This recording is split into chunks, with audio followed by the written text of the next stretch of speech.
Somewhere between the day you just lived and the sleep waiting to take you, there is a frequency. You won't find it on any dial. It doesn't broadcast on a schedule. It comes when the hour is late and the lights are low and you are ready to go somewhere without leaving where you are. This is the midnight frequency. What follows are radio dramas, some set in the smoky, rain-soaked world of the old golden age, where private detectives walked dark streets and every shadow had a secret. Some take place closer to now, some venture further out, into times and places that haven't happened yet. All of them are original stories, written in the spirit of the programs that once kept the whole country listening in the dark. From this moment forward, there are no interruptions, no commercials, nothing to pull you back. If you found something here worth returning to, we'd be grateful for your support. The details are in the show notes, but that's for later. Right now, there is only the story. Get comfortable, let it come.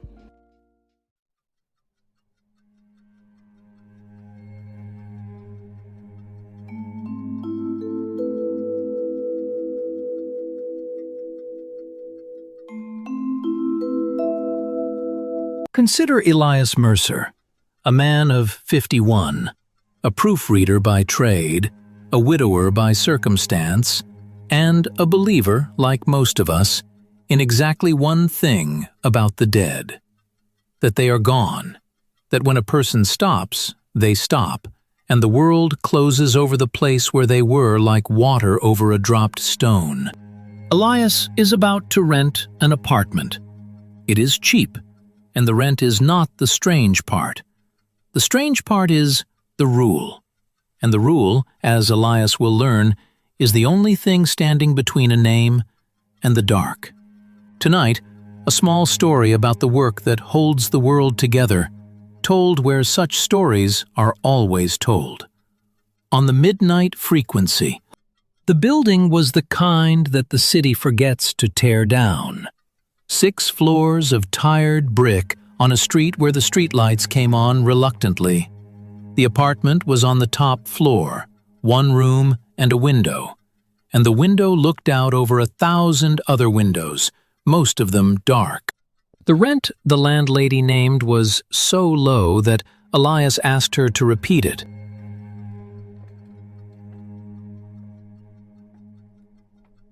You heard me correctly, Mr. Mercer. It is low. It has always been low. The apartment asks very little of its tenants in money. It asks one other thing instead. And what is that? There is a chair by the window. Every night, at 3 in the morning, you are to sit in it for 1 minute, and you are to remember someone who has died, by name and with love. That is all. That is the whole of it.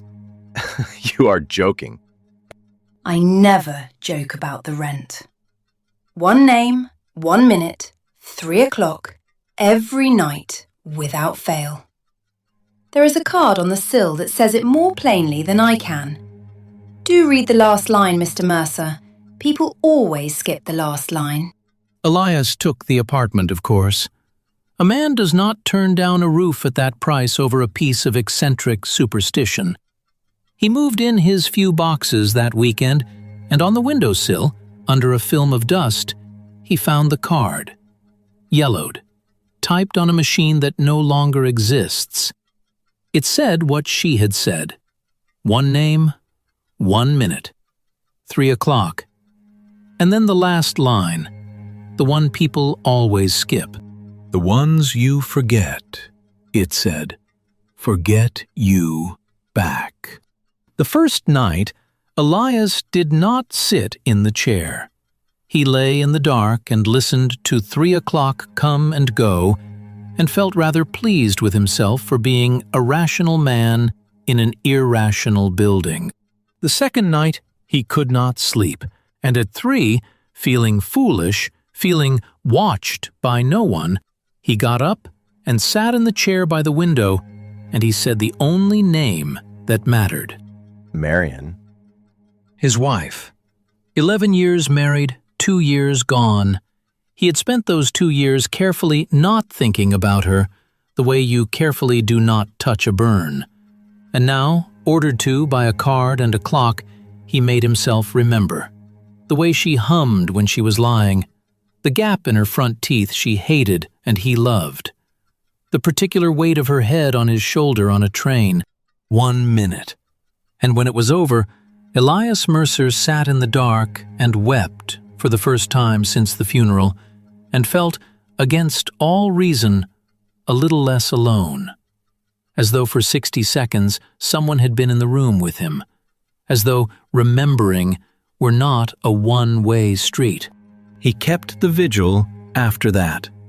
Every night, 3 o'clock, the chair, the window, a name. Marion, at first, always Marion. Then his father, gone 20 years, whom he found he could still describe down to the tobacco smell of his coat. Then his mother.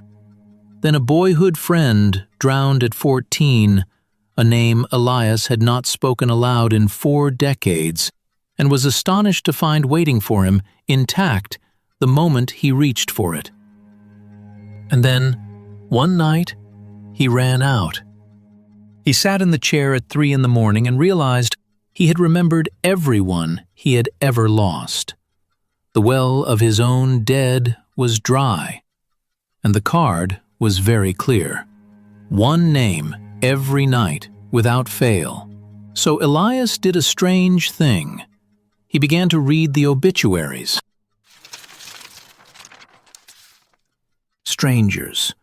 He would find a name in the morning paper, some stranger across the city who had died unremembered or barely remembered, and he would carry that name to the chair at 3 o'clock and give it its minute.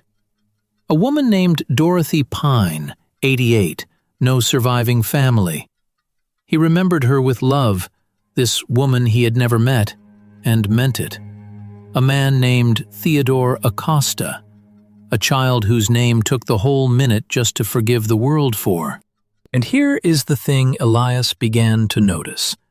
In the small hours, looking out over the city, he was not the only window.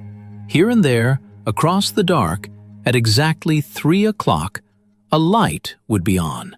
One window, then another, then a third, scattered across the sleeping city like the last embers of a fire that refused to go out. Other rooms, other chairs, other keepers. He had thought he was alone in the strangest habit in the world. He was beginning to suspect he had joined something instead. It was a Thursday in the wet end of November when Elias Mercer made his mistake. He had worked a double shift.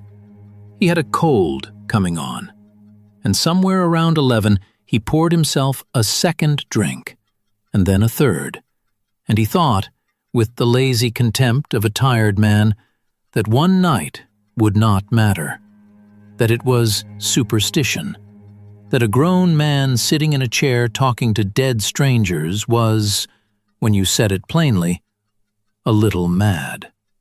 He turned off the lamp. He did not set the alarm. He let 3 o'clock come. And in the morning, something was missing. He knew it the way you know a tooth is gone before your tongue confirms it.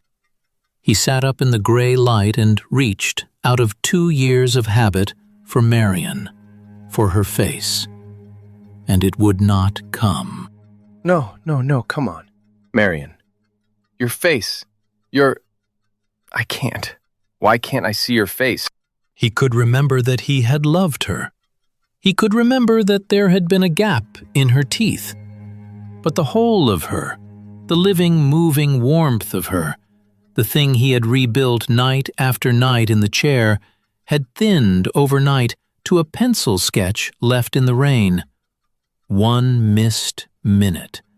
And the card he had skipped the last line of for weeks, came back to him entire. The ones you forget you back.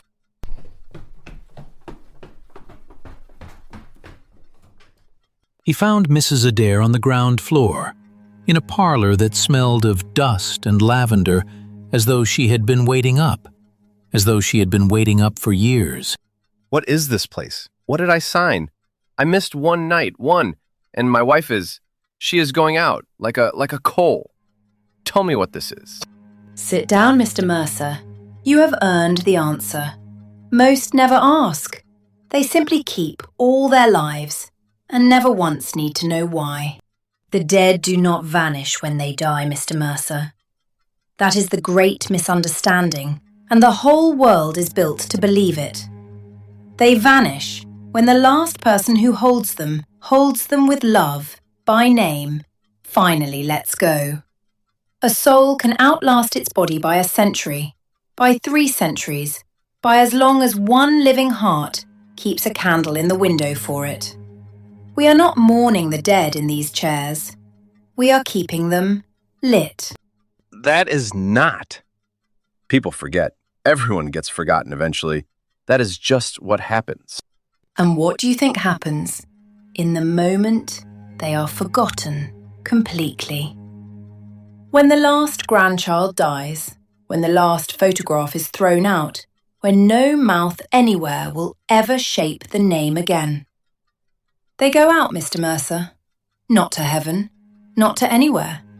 They simply stop having ever been. And the world is a little colder and does not know why. So there are keepers. There have always been keepers. Lonely people mostly in cheap rooms who never married or who outlived everyone. People the world decided it did not need. The world was wrong. They are the most necessary people alive. Each of them holds a few names against the dark, a few embers from the great fire of everyone who has ever lived. And between all of them, all the quiet windows lit at 3 o'clock in every city on earth, no one is ever truly, finally, gone.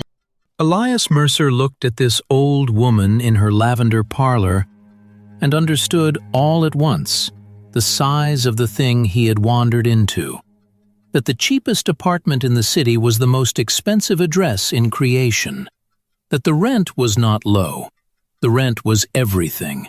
The rent was a piece of the only afterlife anyone could be certain of, paid 1 minute at a time, at 3 in the morning, by people no one would ever thank. Marion has thinned, but she is not gone.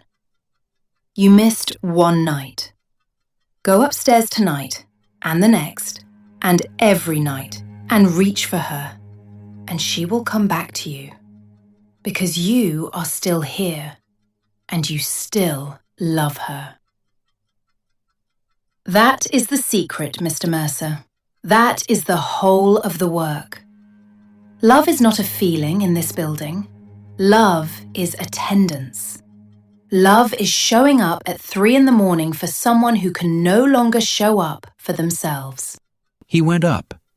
That night, and the next, and every night for the rest of his life, Elias Mercer sat in the chair by the window at 3 o'clock and did the work.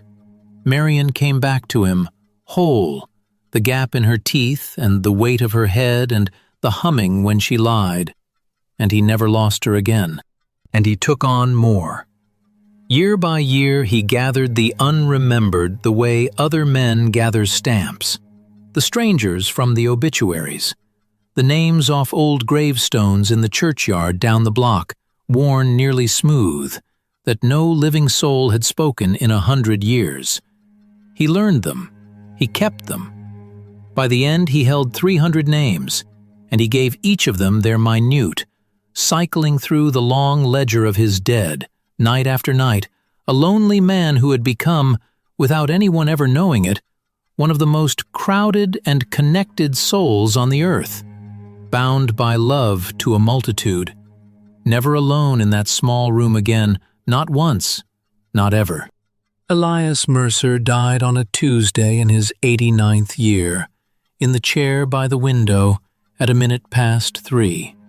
He had just finished remembering a woman named Dorothy Pine, 88, no surviving family, whom he had kept faithfully for 37 years and who, because of him, had never gone out. The last thing he did in this world was keep someone lit. There are worse last acts. There are few better. The apartment did not stay empty long. they never do. A young woman took it that spring, a nurse who worked nights and could not afford anywhere better, and who thought the rent was a miracle, and the rule was a charming bit of nonsense left by some sentimental old man. But she was a kind person, and a tired one, and on her second night, at 3 a.m, unable to sleep, she found the yellowed card on the sill and read it, and read the last line, and smiled. And she thought she ought to try it once, just to be polite to the ghost of whoever had lived here before. The only name she had was his, the previous tenant. The landlady had mentioned him in passing. An old man, lived here forever, died right in that chair, no family to speak of. So the young nurse sat in the chair by the window, and she reached for the only name the room had given her, and she said it, softly, with the easy tenderness that tired, kind people have for strangers. Elias Mercer. And somewhere, in the dim, a coal that had begun to cool felt a breath move across it and glowed again. He was thinned, but he was not gone. He had spent his life keeping the lights of the dead, and now, in his turn, by a stranger who owed him nothing, he was kept. We spend our lives afraid of the wrong ending, not the stopping of the heart, which is only weather, but the second death, the quiet one, the night the last person who holds our name finally sets it down. There is a lease on that, it turns out. It is cheaper than you would think, and more expensive than you can imagine. And the only currency it takes is attendance. So, whose light are you keeping? And when you have gone out of the world, who will sit in a chair at 3 a.m. and refuse to let you go? Pleasant dreams. You have been listening to The Midnight Frequency. This has been The Midnight Frequency. The studio goes dark now. Sleep well.